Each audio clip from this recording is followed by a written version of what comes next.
Hello dear students, welcome to our channel medico nursing classes. जैसा कि आप सबने देखा कि कल की क्लास के अंदर हमने हाइपरकैलेमिया के बारे में स्टडी किया था। हाइपरकैलेमिया के बारे में वो सारे इंपॉर्टेंट पॉइंट्स हमने डिस्कस किए थे जो सारे नर्सिंग ऑफिसर रिक्रूटमेंट एग्जामिनेशन की प्रिपरेशन से के पॉइंट ऑफ व्यू से बहुत ही इंपॉर्टेंट पॉइंट्स थे। ठीक है, तो कल की क्लास में हमने हाइपरकैलेमिया के बारे में जो जो स्टडी किया वो देखते हैं एक बार। ठीक है, हमने देख लिया था कि हाइपरकैलेमिया क्या होता है, शूडो हाइपरकैलेमिया कैसे हो रहा है। उसके बाद हमने देखा था कॉजेज ऑफ हाइपरकैलेमिया की एक्सेसिव इनटेक की वजह से कैसे पोटेशियम का लेवल वो इंक्रीज हो रहा है। उसके बाद हमने देखा कि डिक्रीज पोटेशियम एक्सक्रिएशन की, पोटेशियम का एक्सक्रिएशन जब डिक्रीज हो गया है तो उस कंडीशन के अंदर कैसे पोटेशियम है वो इंक्रीज हो रहा है। Movement of potassium from intra cellular to extra cellular compartment वो हमने देख लिया कि कैसे होता है। आई होप मैंने कल जो भी कॉजेज थे उनको अच्छे से एक्सप्लेन करके आपको सारे टॉपिक्स क्लियर हुए होंगे। अगर किसी भी स्टूडेंट को कोई डाउट है तो प्लीज़ आप कमेंट सेक्शन में जरूर बताइए, मैं डेफिनेटली उनका आंसर करूँगा। नेक्स्ट हमने देखा था कि असेसमेंट की कौन से सिस्टम में क्या चेंजेज आते हैं। तो स्टूडेंट्स ये बात हमेशा ध्यान रखिएगा कि जो हाइपर कैलेमिया मतलब पोटेशियम और कैल्शियम, ठीक है, मोस्टली अगर हम बात करें अभी पोटेशियम, तो पोटेशियम के अंदर कार्डियक सिस्टम पे बहुत ज़्यादा इंपॉर्टेंट अफेक्ट्स पड़ते हैं। बहुत ज़्यादा पोटेशियम की वजह से कार्डियक सिस्टम में बहुत ज़्यादा अफेक्ट होता है। तो इसी के जो चेंजेज है वो बहुत ही इंपॉर्टेंट पॉइंट्स हैं, इंपॉर्टेंट चेंजेज होते हैं, उनको हमेशा हमें याद रखना है। ठीक है, तो असेसमेंट में हमने देखा कार्डियोवास्कुलर सिस्टम के अंदर क्या कौन कौन से सिम्टम्स आने के चांसेस हैं, रेस्पिरेटरी में क्या चेंजेज आएंगे, न्यूरोमस्कुलर के अंदर क्या चेंजेज आएंगे, लेट साइन है। ठीक है, न्यूरोमस्कुलर के अंदर लेट साइन में फ्लैसिड पैरालिसिस और असेंडिंग फ्लैसिड पैरालिसिस होना शुरू हो जाता है। गैस्ट्रोइंटेस्टाइनल में क्या चेंजेज आएंगे, लेबोरेटरी क्या फाइंडिंग्स मिलेंगी, अगर हम हाइपरकैलेमिया की कंडीशन के अंदर सीरम इलेक्ट्रोलाइट टेस्ट करवाते हैं तो क्या हमें देखने को मिलेगा। उसके बाद हमने देखा था कि ईसीजी के अंदर कौन कौन से चेंज है। तो हाइपोकैलेमिया में टी वेव नीचे की तरफ मतलब टी वेव का डिप्रेशन हो रहा था, यहाँ पर टी वेव है वो पीक्ड हो रही है, क्यूआरएस कॉम्प्लेक्स वाइड हो रहा है। ठीक है, और प्रोलॉन्ग्ड पीआर इंटरवेल आ रही है, तो ये सारे हमें देखने को मिलेंगे। नेक्स्ट हमने देखा था नर्सिंग की पॉइंट की, मान लीजिए किसी पेशेंट के अंदर पोटेशियम का इम्बेलेंस है। अगर किसी पेशेंट के अंदर पोटेशियम का इम्बेलेंस है तो उस पेशेंट को हमें क्या करना है, उस पेशेंट को हमें कार्डियक मॉनिटर पे रखना है। कार्डियक मॉनिटर पे रख के हमें जो पेशेंट है उसकी कार्डियक एक्टिविटीज़ को हमें क्या करना है, रेगुलर इंटरवल के ऊपर मॉनिटर रखना है, क्लोजली मॉनिटर करना है। क्योंकि पोटेशियम की इम्बेलेंस की वजह से हो सकता है कि पेशेंट के अंदर डिसरदीमिया हो, और डिसरदीमिया है वो कार्डियक अरेस्ट को लीड कर सकता है। तो इसीलिए हमें ध्यान रखना है, पेशेंट को कार्डियक अरेस्ट से बचाने के लिए हमें क्या करना है, पोटेशियम के लेवल को मैनेज करना है। नेक्स्ट आज की क्लास में हम पढ़ते हैं कि इंटरवेंशन कौन कौन से ऐसे नर्सिंग इंटरवेंशन हैं, उन नर्सिंग इंटरवेंशन को करके हम क्या कर सकते हैं, हाइपरकैलेमिया को मैनेज कर सकते हैं। तो आइए वन बाय वन हम डिस्कस करते हैं इसके बारे में। तो फर्स्ट वन हमारा पॉइंट है, वो ये कहता है कि अगर आप किसी पेशेंट को पोटेशियम कंटेनिंग इन्फ्यूजन दे रहे हो, इंट्रावीनसली अगर पोटेशियम कंटेनिंग इन्फ्यूजन दे रहे हो, तो उस कंडीशन के अंदर हमें क्या करना है, उस इन्फ्यूजन को हमें क्या करना है, इमीडिएटली स्टॉप करना है। ठीक है, और पेशेंट के जो पोटेशियम ओरल इंटेक है, अगर पेशेंट है ऐसी डाइट कंज्यूम कर रहा है, ऐसी डाइट कंज्यूम कर रहा है जिस डाइट के अंदर क्या कर रहा है, पेशेंट ज़्यादा पोटेशियम रिच फूड है वो कंज्यूम कर रहा है, तो हमें क्या करना होगा, पेशेंट को बोलना है कि आपको पोटेशियम डाइट कंटेनिंग है वो नहीं लेने। साथ के साथ जो इंट्रावीनस रूट से जो हम फ्लूइड दे रहे हैं, अगर उस फ्लूइड के अंदर भी पोटेशियम है तो हमें क्या करना है, को स्टॉप करना है। तो पहला हमें क्या करना है, अगर आईवी दे रहे हैं तो स्टॉप कर दो, उसके बाद आपको डाइट के अंदर चेंज करो। ठीक है, पोटेशियम रिच फूड है उनको अवॉइड करना है, अवॉइड द के प्लस पोटेशियम रिच फूड। जो भी फूड जिनके अंदर पोटेशियम ज़्यादा होता है, पोटैटो है, बनाना है, स्वीट पोटैटो है, इन सबको हमें क्या करना है, अवॉइड करना है। ठीक है, साथ के साथ मान लीजिए इंट्रावीनस रूट से आप पेशेंट को पोटेशियम कंटेनिंग फ्लूइड दे रहे थे तो वो उसको हमने क्या कर दिया, स्टॉप कर दिया। लेकिन अब हमें क्या करना है, जो आईवी कैथेटर था उसको हमें पेटेंट रखना है। ठीक है, ये भी एक इंपॉर्टेंट क्वेश्चन है, क्यों क्यों हमें उस आईवी कैथेटर को पेटेंट रखना है। तो वो इसलिए हमें पेटेंट रखना पड़ेगा, मान लीजिए पेशेंट के अंदर हाइपरकैलेमिया की कंडीशन हो जाती है, पेशेंट वो कहाँ चला जाता है, इन केस ऑफ हाइपरकैलेमिया पेशेंट चला गया हाइपरकैलेमिया, अब आए आपके पास, आपने डॉक्टर को इन्फॉर्म किया, डॉक्टर आए, डॉक्टर ने आते ही आपको कहा कि इसको आईवी डाईयूरेटिक्स दे दो, डाईयूरेटिक्स दे दो। ठीक है, अगर आपका आईवी जो है वो पेटेंट नहीं होगा, आईवी जो कैथेटर है वो आपने मान लीजिए हटा दिया, डिस्कनेक्ट कर दिया, तो उस कंडीशन के अंदर आपको पेशेंट को दोबारा से लगाना पड़ेगा, तो वो एक इमरजेंसी सिचुएशन के अंदर काम नहीं हो पाएगा। ठीक है, उसमें काफ़ी टाइम हो सकता है पेशेंट को कार्डियक अरेस्ट होकर के पेशेंट की डेथ हो जाए। तो उन सबको प्रिवेंट करने के लिए हमें क्या करना होगा, आईवी जो कैथेटर हम काम में ले रहे हैं उस कैथेटर को हमें क्या करना है, जो भी कैनुला था उस कैनुला को हमें क्या करना है, पेटेंट रखना है, उसको रेगुलर इंटरवल पे एक रेगुलर टाइम पीरियड के ऊपर हमें क्या करना है, फ्लश करना है। ठीक है। नेक्स्ट हम कर सकते हैं कि पोटेशियम की जो पोटेशियम रिच डाइट है उसको अवॉइड करना है पेशेंट को, ठीक है। पोटेशियम रेस्ट्रिक्टेड डाइट देनी है पेशेंट को। पोटेशियम रेस्ट्रिक्टेड डाइट का मतलब है कि वो सारे सोर्सेज हमें डाइट से हटाने हैं जिन सोर्सेज के अंदर या जिन डाइटरी सोर्सेज के अंदर पोटेशियम है वो ज़्यादा होता है। तो एक तो ये कर सकते हैं। दूसरा उसके बाद हम क्या कर सकते हैं कि पोटेशियम को एक्सक्रिएट करना है। तो जो पोटेशियम एक्सक्रिएटिंग डायूरेटिक्स है, ठीक है, जो पोटेशियम एक्सक्रिएटिंग डायूरेटिक्स है वो हमें यूज़ करनी है। लेकिन वो कब यूज़ करनी है? इन case of renal function not impaired. अगर किसी पेशेंट को, इंपॉर्टेंट पॉइंट है, अगर किसी पेशेंट है उस, मान लीजिए आपको पेशेंट हाइपरकैलेमिया, उसके ट्रीटमेंट में हम क्या कर सकते हैं? नॉर्मली हम क्या करेंगे? डायूरेटिक्स देंगे। डायूरेटिक्स हम देंगे। अब डायूरेटिक्स हमें कब देनी है? If renal function is normal. अगर रीनल फंक्शन है वो अगर नॉर्मल है तो उस कंडीशन के अंदर हमें देनी है डायूरेटिक्स, ठीक है। अगर मान लीजिए पेशेंट के रीनल फंक्शन है वो इम्पेयर्ड है, ठीक है, अगर पेशेंट के रीनल फंक्शन है वो इम्पेयर्ड हैं, पेशेंट के रीनल फंक्शन है वो क्या है? इम्पेयर्ड है। तो अगर मान लीजिए पेशेंट के रीनल फंक्शन इम्पेयर्ड है तो उस कंडीशन के अंदर हमें क्या करना है? हमें प्रिपेयर करना है किसका? Administration, administer of sodium polystyrene sulfonate. Important point है, याद रखिएगा। अगर किसी पेशेंट के रीनल फंक्शन इम्पेयर्ड है तो उस कंडीशन के अंदर हमें पोटेशियम के लेवल को मैनेज करने के लिए हमें कौन सी मेडिसिन काम में लेनी है? सोडियम पॉलीस्टीरीन सल्फोनेट हमें काम में लेना है। ऑरली और रेक्टल रूट के थ्रू हम उसको दे सकते हैं, ठीक है। Very most point. अगर आपके पेशेंट है, अगर उस, मान लीजिए आपका जो भी पर्टिकुलर आपका जो पेशेंट है उस पेशेंट के रीनल फंक्शन है वो काफ़ी सही है, नॉर्मल है, नॉर्मल रीनल फंक्शन है, आप डायूरेटिक्स दो। अब डायूरेटिक्स के थ्रू पोटेशियम को बाहर निकालो, ठीक है। पोटेशियम क्या करेंगे? यूरिन आउटपुट को बढ़ाएंगे, यूरिन आउटपुट, और जैसे यूरिन आउटपुट बढ़ेगा तो पोटेशियम का एक्सक्रिएशन है वो भी इम्पेयर, मतलब बढ़ जाएगा, पोटेशियम वो बॉडी से ज़्यादा बाहर निकलेगा। लेकिन इन केस ऑफ अगर आपके पेशेंट का रीनल फंक्शन है वो इम्पेयर्ड है तो उस कंडीशन के अंदर आप क्या नहीं कर सकते? डायूरेटिक्स है वो काम नहीं करेगी क्योंकि किडनी पहले से खराब हो रखी है। तो उस कंडीशन के अंदर हमें क्या करना है? उस कंडीशन के अंदर हमें पेशेंट को ओरल रूट से या रेक्टल रूट से, याद रखना किस रूट से देना है, ओरल रूट से या रेक्टल रूट से हमें क्या करना है? सोडियम पॉलीस्टीरीन सल्फोनेट एडमिनिस्टर करना है, ठीक है। सोडियम पॉलीस्टीरीन सल्फोनेट हमें क्या करना है? पेशेंट को एडमिनिस्टर करना है। अब ये सोडियम पॉलीस्टीरीन सल्फोनेट है वो क्या करेगा? जो पोटेशियम का जो गैस्ट्रोइंटेस्टाइनल एब्जॉर्प्शन है उसको भी क्या कर देगा? ये क्या करेगा? जो पोटेशियम का जो एब्जॉर्प्शन है उसको तो कम करेगा, साथ के साथ जीआई ट्रैक्ट के थ्रू पोटेशियम को एक्सक्रिएट करना शुरू कर देगा। ये क्या करेगा? स्टूडेंट्स देखिएगा, promote the gastrointestinal sodium absorption and potassium excretion। ये सोडियम के एब्जॉर्प्शन को तो क्या कर देगा? बढ़ा देगा।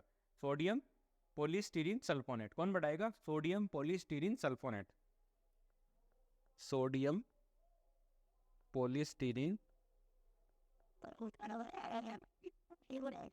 Polystyrene sulfonate, sodium polystyrene sulfonate ये क्या करेगा? सोडियम के एब्जॉर्प्शन को तो इंक्रीज कर देगा, लेकिन ये और क्या करेगा? जीआई ट्रैक्ट के थ्रू, ये क्या करेगा? जीआई ट्रैक्ट के थ्रू पोटेशियम को एक्सक्रीशन को बढ़ा देगा, ठीक है। तो ये दोनों बहुत ही मोस्ट इंपॉर्टेंट पॉइंट है, ठीक है, क्योंकि नॉर्मली आप देखोगे हॉस्पिटल सेटिंग्स के अंदर की जरूरी नहीं है आपको पोटेशियम, जब आपके पेशेंट को हाइपरकैलेमिया की कंडीशन हो रही है तो उस कंडीशन के अंदर पेशेंट का जो भी रीनल सिस्टम हो वो इम्पेयर्ड हो या तो आपको ठीक मिले। हमने एक कॉज भी पढ़ा था कि मान लीजिए बॉडी के अंदर पोटेशियम का एक्सक्रिएशन नहीं हो रहा, मतलब इम्पेयर्ड एक्सक्रिएशन ऑफ पोटेशियम, ठीक है। तो उसमें हो सकता है कि पेशेंट के रीनल फंक्शन है वो इम्पेयर्ड है। तो अब उस कंडीशन के अंदर हमें क्या करना? पोटेशियम तो बॉडी से बाहर निकालना है, तो हम क्या करेंगे? जीआई ट्रैक्ट के थ्रू बाहर निकालेंगे। जीआई ट्रैक्ट के थ्रू वो बाहर कैसे निकलेगा? जीआई ट्रैक्ट के थ्रू वो बाहर ऐसे निकलेगा स्टूडेंट्स, हम क्या करेंगे? सोडियम पॉलीस्टीरीन सल्फोनेट एडमिनिस्टर करेंगे ओरली या रेक्टल रूट के थ्रू, जो भी उसका प्रिफर्ड रूट होगा, ठीक है। उसके बाद अब ये जैसे ही जीआई ट्रैक्ट के थ्रू सोडियम पॉलीस्टीरीन सल्फोनेट गया, पॉलीस्टाइरीन सल्फोनेट गया, तो वो क्या करेगा? जीआई ट्रैक्ट के थ्रू सोडियम के एब्जॉर्प्शन को तो ये क्या कर देगा? इंक्रीज कर देगा, लेकिन पोटेशियम के एक्सक्रिएशन को ये क्या कर देगा? जीआई ट्रैक्ट के थ्रू पोटेशियम का एक्सक्रिएशन करवा देगा, जिससे क्या होगा? पेशेंट उसका जो पोटेशियम लेवल इंक्रीज है वो क्या हो जाएगा? नॉर्मल की तरफ आने शुरू हो जाता है। नेक्स्ट है, हम क्या कर सकते हैं? मान लीजिए बहुत ज़्यादा क्रिटिकल इल पेशेंट है, उस कंडीशन के अंदर हम क्या कर सकते हैं? पेशेंट को डायलिसिस के लिए भेज सकते हैं। पेशेंट को हम डायलिसिस के लिए भेज सकते हैं कि भाई डायलिसिस के थ्रू हम पेशेंट की जो पोटेशियम लेवल है उसको मैनेज कर सकते हैं, ठीक है। उसके बाद हम क्या कर सकते हैं? नेक्स्ट पॉइंट ये कहता है कि prepared administration of calcium if hyperkalaemia is very very severe, because important point, अगर मान लीजिए आपका पेशेंट है उसके अंदर हाइपरकेलेमिया बहुत सीवियर कंडीशन के अंदर है, अब सीवियर कंडीशन के अंदर है तो हाइपरकेलेमिया की वजह से क्या कॉज करता है, हाइपरकेलेमिया कॉज का क्या करेगा, मायोकार्डियल, हाइपरकेलेमिया क्या करता है, मायोकार्डियल एक्साइटेबिलिटी, मायोकार्डियल एक्साइटेबिलिटी मतलब मायोकार्डियल की जो मसल्स है उनके अंदर बहुत जल्दी जल्दी कॉन्ट्रैक्शन शुरू करवा देगा, मतलब एट्रियल फिब्रिलेशन, ठीक है, वो सारी एट्रियल टेकिकार्डिया वो सारी कंडीशन आने की चांसेस होते हैं। तो अब ये हाइपरकेलेमिया है तो वो क्या कर सकता है, मायोकार्डियल एक्साइटेबिलिटी कॉज कर रहा है। अब इस मायोकार्डियल एक्साइटेबिलिटी को कंट्रोल करने के लिए हमें क्या करना होगा, पेशेंट को हमें क्या करना है, कैल्शियम देना है, कैल्शियम देंगे हम, कैल्शियम ग्लूकोनेट, कैल्शियम ग्लूकोनेट है वो आईवी एडमिनिस्टर करेंगे, जिससे क्या होगा, जो पोटेशियम की वजह से मायोकार्डियल एक्साइटेबिलिटी कॉज की गई है वो मायोकार्डियल एक्साइटेबिलिटी है वो कैल्शियम जा करके उसको नॉर्मलाइज कर देगा। तो ये एक हमारे लिए इंपॉर्टेंट पॉइंट है कि मान लीजिए in case of myocardial excitability कौन सी मेडिसिन देनी है, कैल्शियम, याद रखना, very most important point, important point, ठीक है। Myocardial excitability to control the myocardial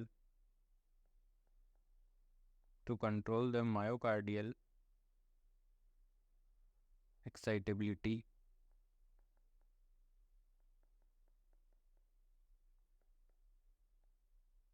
use calcium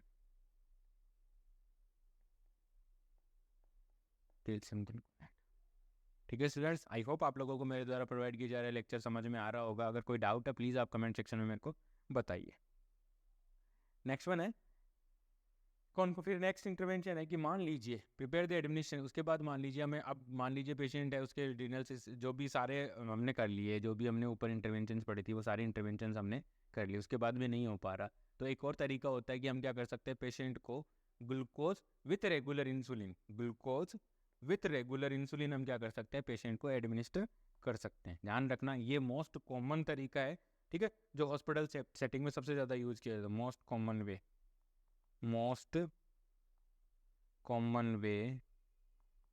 to control the level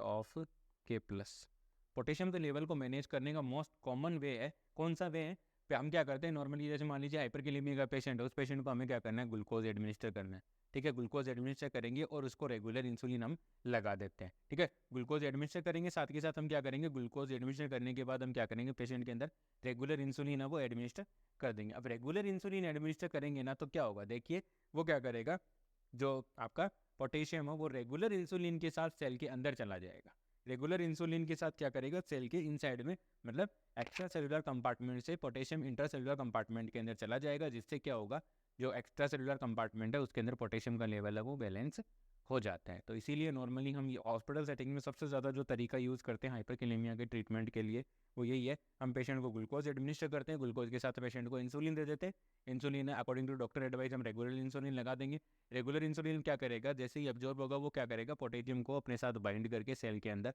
ले जाता है, मतलब सेल को इंट्रासेलुलर जो पोटेशियम उसको इंट्रासेलुलर कंपार्टमेंट के अंदर ट्रांसफर कर देता है, जिससे एक्स्ट्रा सेलुलर कंपार्टमेंट के अंदर जो पोटेशियम का इम्बैलेंस हुआ था वो बैलेंस हो जाता है, ठीक है। मान लीजिए आपका जो पेशेंट है उसको हाइपरकेलेमिया है और उसी पेशेंट को ब्लड ट्रांसफ्यूजन होना है, ठीक है, इन case of blood transfusion hyperkalaemia का पेशेंट है और उसको ब्लड ट्रांसफ्यूजन होना है, तो हमेशा ध्यान रखना है कि जो भी पेशेंट जिसको ब्लड ट्रांसफ्यूजन होना है और उसको हाइपरकेलेमिया है तो उस पेशेंट को फ्रेश ब्लड ही हमें लगाना है, उस पेशेंट को हमें फ्रेश ब्लड ही लगाना है, क्योंकि हो सकता है कि पुरानी ब्लड के अंदर जो पुरानी आरबीसी थी वो ब्रेकडाउन हुई, आरबीसी के ब्रेकडाउन होने की वजह से क्या हुआ, सेल के अंदर जो भी आरबीसी थी, आरबीसी भी एक सेल है, सेल के इंट्रासेलुलर कंपार्टमेंट में मोस्ट अबंडेंट अमाउंट में कौन सा इलेक्ट्रोलाइट प्रेजेंट है, पोटेशियम, पेशेंट को पहले से पोटेशियम है, आपने ब्लड लगाया उसके अंदर बहुत ज़्यादा पोटेशियम था, आपने क्या कर दिया, पेशेंट को हाइपर से बहुत ज़्यादा हाइपरकेलेमिया की कंडीशन के अंदर पेशेंट को लेके जा रहे हो। तो इसके लिए भी हमें ध्यान रखना है, इस पॉइंट ऑफ व्यू से हमें ध्यान रखना है कि अगर हमारा पेशेंट हाइपरकेलेमिया का है और उसको अगर ब्लड लगना है तो वो ब्लड होना है, पुराना ब्लड नहीं होना चाहिए, पुराना स्टोर ब्लड नहीं होना चाहिए, ठीक है। फ्रेश ब्लड होना चाहिए। अगर फ्रेश ब्लड होगा तो उसके अंदर हाइपरकैलेमिया के चांसेज है वो कम होंगे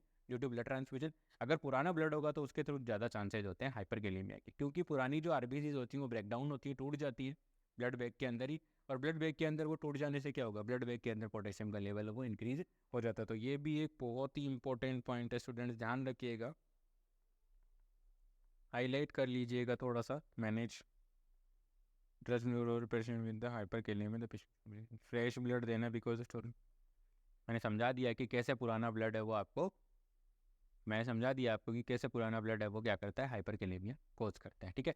नेक्स्ट हमें क्या करना है, पेशेंट को एजुकेट करना है अबाउट किस चीज़ के बारे में, कि आपको पोटेशियम रिच डाइट है उसको अवॉइड करना है, जो पोटेशियम कंटेनिंग फूड है उनको हमें क्या करना है, अवॉइड करना है। पेशेंट को एजुकेट करना है about the potassium rich foods, कौन कौन से फूड है, पोटैटो है, फिश है, टोमेटो है, बनाना है, कीवी है, मिल्क है, योगर्ट है, ठीक है, इन नट्स है, इन सारी चीज़ों को हमें क्या करना है, पेशेंट को एजुकेट करना है कि आप पोटेशियम रिच फूड है उनका कंजप्शन बंद कीजिए, क्योंकि आपकी बॉडी के अंदर पहले से पोटेशियम का जो लेवल है वो बहुत ज़्यादा इंक्रीज हो रखा है, ठीक है। नेक्स्ट हमें क्या करना है, पेशेंट की बॉडी के अंदर हमें क्या करना है, रेगुलर इंटरवल के ऊपर रेगुलरली हमें क्या करना है, पोटेशियम का लेवल, सीरम पोटेशियम लेवल को मॉनिटर करना है। सीरम पोटेशियम लेवल को हमें क्या करना है, रेगुलर इंटरवल पे मॉनिटर करना है, ताकि अगर हमारा पेशेंट है वो बहुत सीवियर हाइपरकैलेमिया में जा रहा है तो हम डायलिसिस के लिए पेशेंट को भेज सकते हैं, ठीक है।